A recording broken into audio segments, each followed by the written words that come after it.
Tout le monde parle de rupture. Eh bien, moi, je vous assure que la rupture commence maintenant.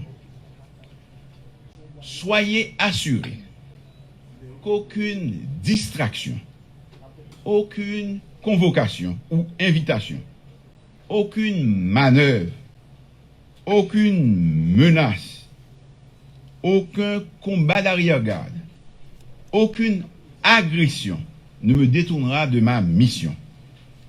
Au fait, je veux redire à ceux qui ne l'ont pas compris, les manœuvres de diversion pour semer la confusion et empêcher à la justice de faire sereinement son travail ne passeront pas. Les vrais coupables, les auteurs intellectuels et les commanditaires de l'assassinat odieux du président Jovenel Moïse seront trouvés et traduits en justice et punis pour leur forfait. À bon entendeur, salut. Plusieurs ont souhaité venir signer publiquement devant la presse parlée, écrite, télévisée et en ligne, l'accord pour une gouvernance apaisée et efficace de la période intérimaire, et je les félicite pour cela. Après une longue série de consultations et des rencontres avec divers secteurs de la classe politique et de la société civile, nous avons pris en compte des avis et commentaires émis par plusieurs organisations pour produire ce document final. Il servira de guide aux membres du gouvernement et à l'ensemble des forces politiques et sociales pour les mois qui viennent. Cet accord reprend la quasi-totalité des revendications légitimes et des recommandations formulées par divers secteurs de la vie nationale. Certains le trouvent ambitieux et prometteur, mais nous ne pouvons offrir moins à nos concitoyens qu'ils veulent nous voir engager notre vie sur la voie du changement.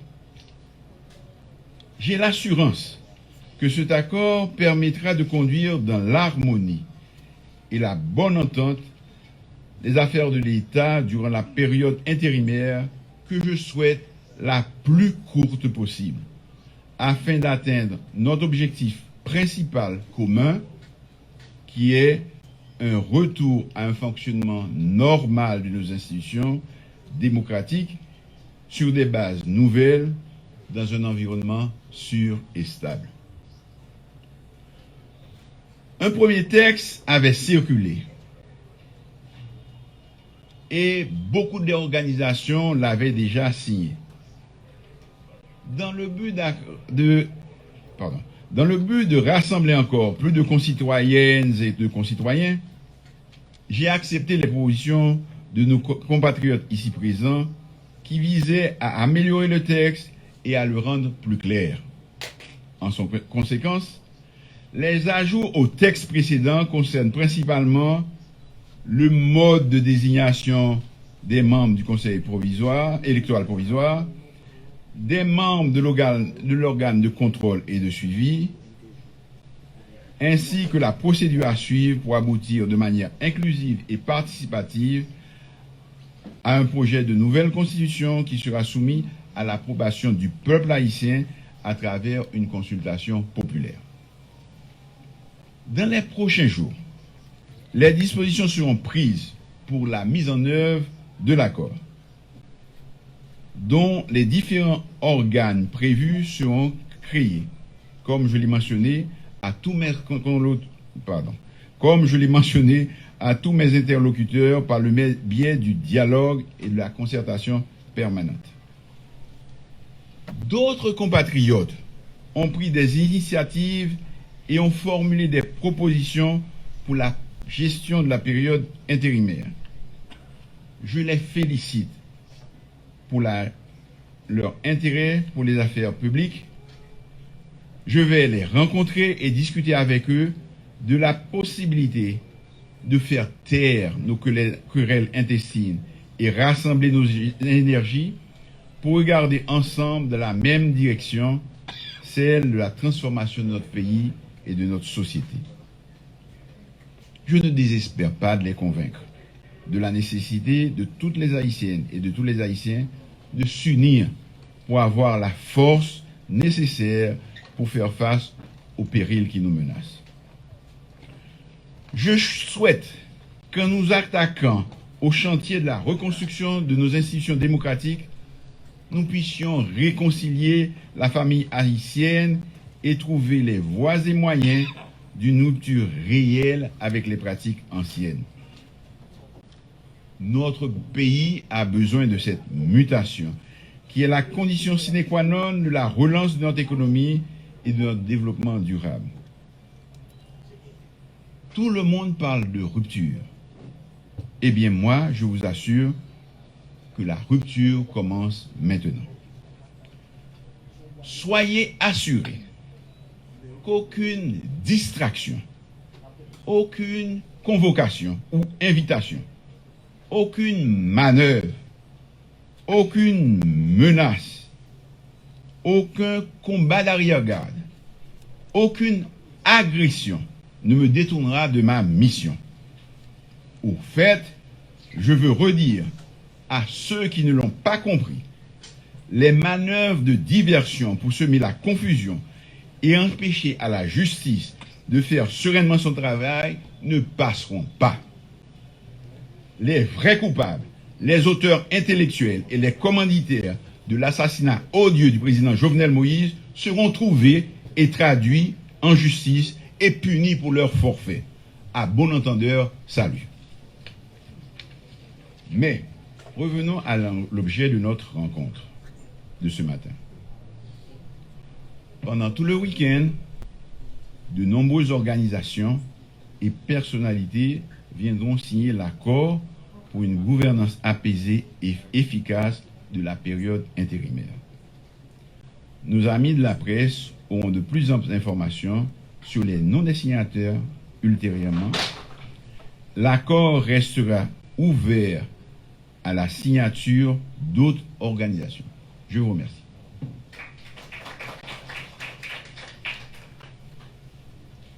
Merci, Monsieur le Premier ministre. En effet, la date du 11 septembre nous aura tous marqués. Ça aura été une date inoubliable, une date marquante.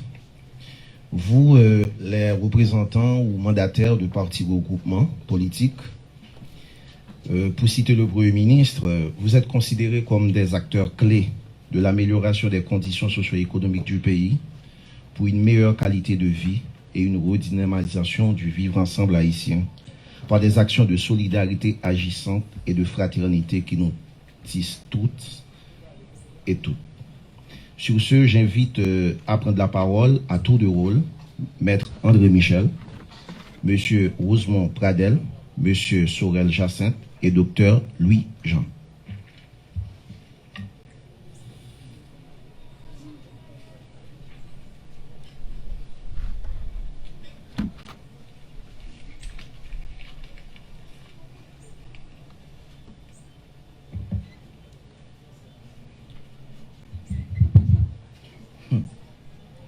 Monsieur le Premier ministre, Mesdames et Messieurs, dirigeants de partis politiques, mes chers amis de la société civile, la presse nationale et internationale, le secteur démocratique et populaire a pris la décision politique et historique de signer l'accord politique pour une gouvernance apaisée et consensuelle de cette période intérimaire. Cela n'a pas été une décision facile. Et comme vous le savez, le secteur démocratique et populaire a pris naissance dans une dynamique de confrontation et de contestation politique.